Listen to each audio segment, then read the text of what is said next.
snowflakes drifted slowly through the dark evening sky as 12-year-old Emma rolled her old wheelchair down the crowded sidewalk.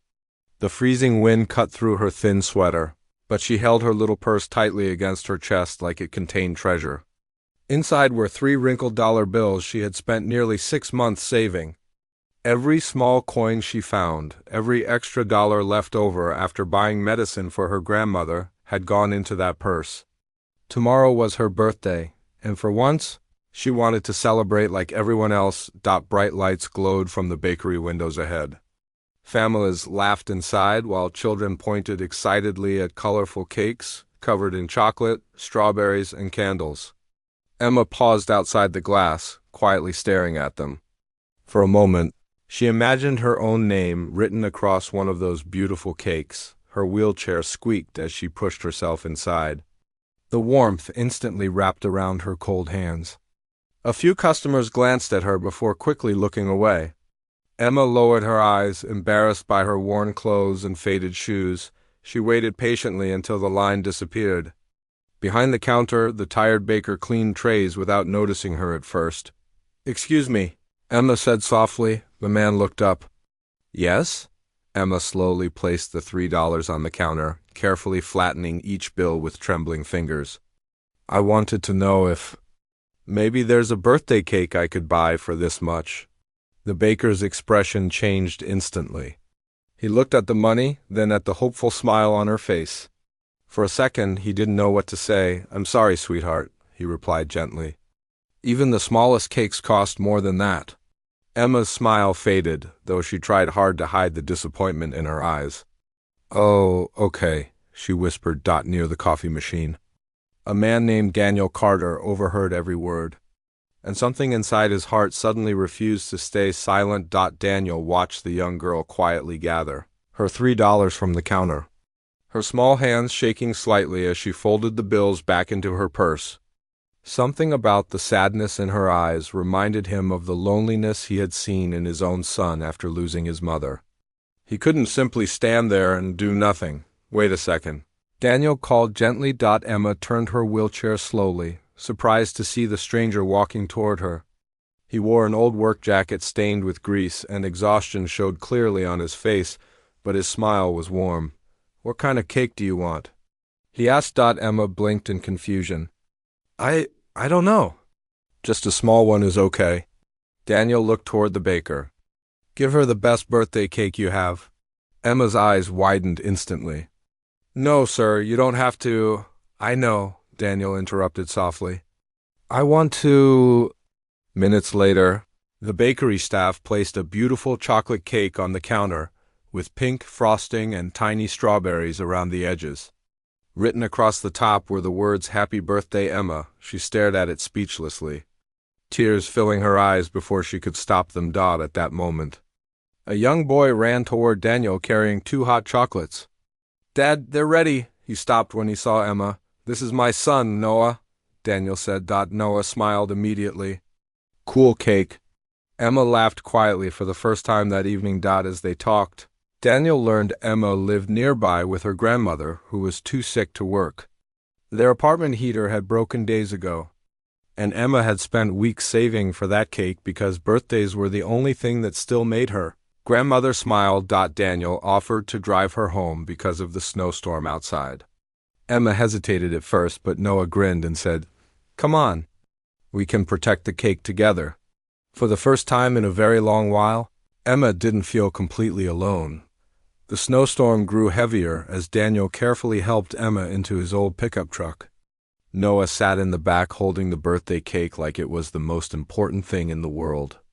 Emma kept glancing at it in disbelief, afraid she might wake up and discover the entire evening had only been a dream.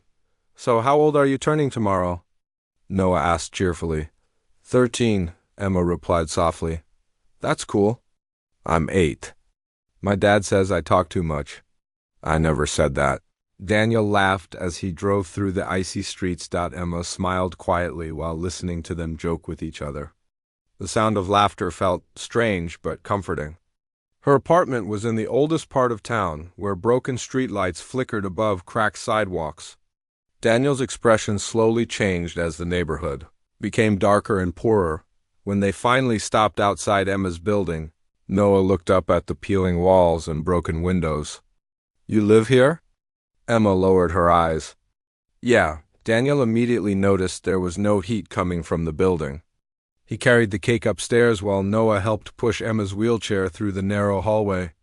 Inside the apartment, the cold air felt almost unbearable. An elderly woman sat wrapped in blankets near a tiny portable heater that barely worked.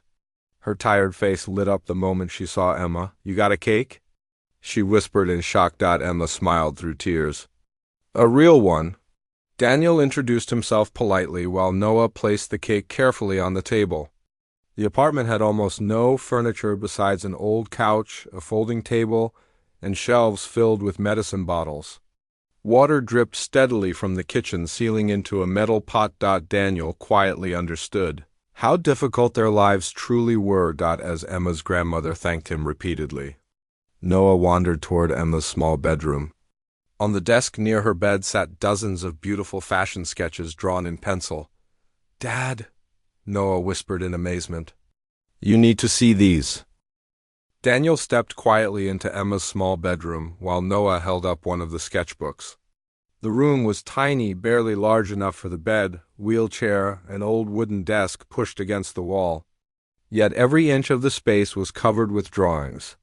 Pages filled with elegant dresses, stylish jackets, and detailed outfits were pinned carefully to the walls like pieces of treasure. Daniel picked up a sketchbook and slowly turned the pages. His eyes widened with every drawing. Some designs were glamorous and bold, while others were practical clothing created for people in wheelchairs. Emma had even drawn special dresses with hidden openings for medical equipment and soft fabrics designed for comfort. "You made all of these?" Daniel asked. Emma wheeled herself nervously into the doorway. "It's silly. I just draw when I can't sleep." "Silly?" Noah exclaimed. "These are amazing." Emma looked embarrassed. "Nobody's ever seen them before." Daniel studied one drawing closely. "You have real talent, Emma." Her grandmother smiled weakly from the other room. "She's been drawing since she was little. It's the only thing that makes her forget the pain." Emma quickly looked away, uncomfortable hearing that truth out loud. Daniel noticed how carefully she avoided talking about her condition. Her legs remained motionless beneath a thin blanket, and every small movement seemed to exhaust her. Yet despite everything, she had created entire worlds inside those sketchbooks. Noah suddenly grinned. "Dad, you should put these online?" Emma's eyes widened instantly. "No way, why not?" Noah asked. "People would love them." "She's right," Daniel added gently. "You never know what could happen." Emma shook her head. "People don't care about drawings from girls like me." Daniel looked directly at her. "Don't decide what the world thinks before giving it a chance." For a moment, silence filled the little apartment. Then Emma slowly handed him one of the sketchbooks. "Okay," she whispered nervously. "Maybe just one picture." The next evening, Daniel sat beside Noah at their small kitchen table, scrolling through hundreds of comments on the photos he had posted online. Emma's designs had exploded across social media overnight. Strangers from all over the country were sharing her artwork, calling it inspiring, beautiful, and innovative. Some people couldn't believe a 13-year-old girl had created such professional designs. Noah grinned proudly. "I told you people would love them." Daniel smiled, though he was just as shocked. "Looks like you were right."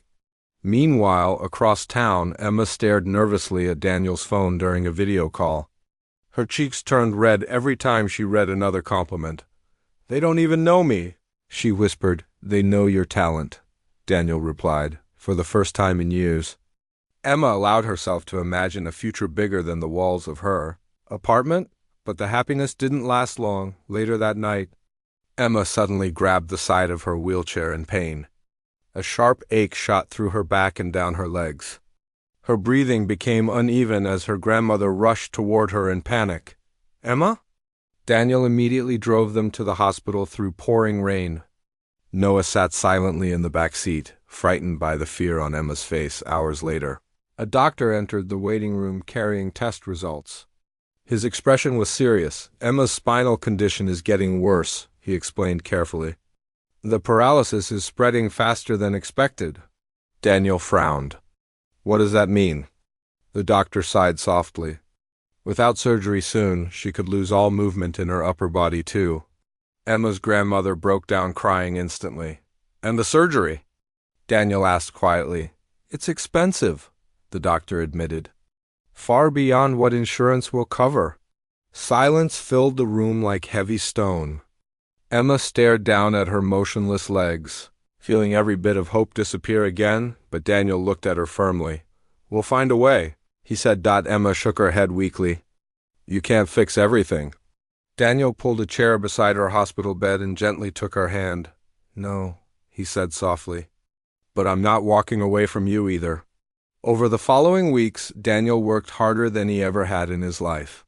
He spent mornings driving delivery trucks across the city, afternoons repairing engines at a small auto garage, and nights delivering food just to earn extra money.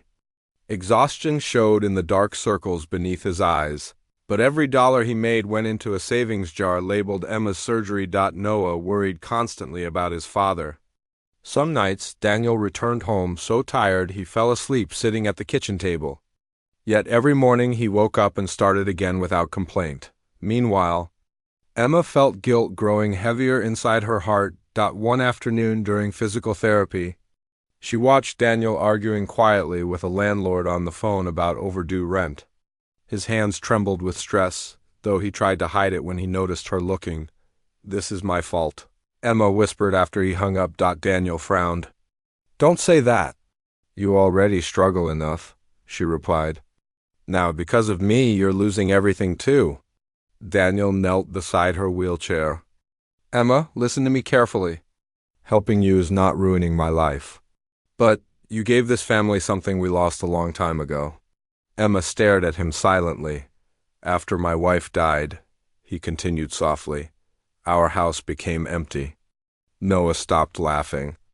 I stopped caring about tomorrow. Then you came into our lives. Tears filled Emma's eyes as she looked away that evening. Noah uploaded a short video online showing Emma's designs, her therapy sessions, and the story of the little girl who once tried buying a birthday cake with only $3. He titled it, She Deserves a Chance to Walk Again. By morning, millions of people had watched it. Messages of support flooded in from everywhere. Small donations started appearing every few minutes. Then local news stations picked up the story, followed by national media outlets. For the first time since the diagnosis, hope returned, but Emma still didn't know that an even bigger miracle was only days away.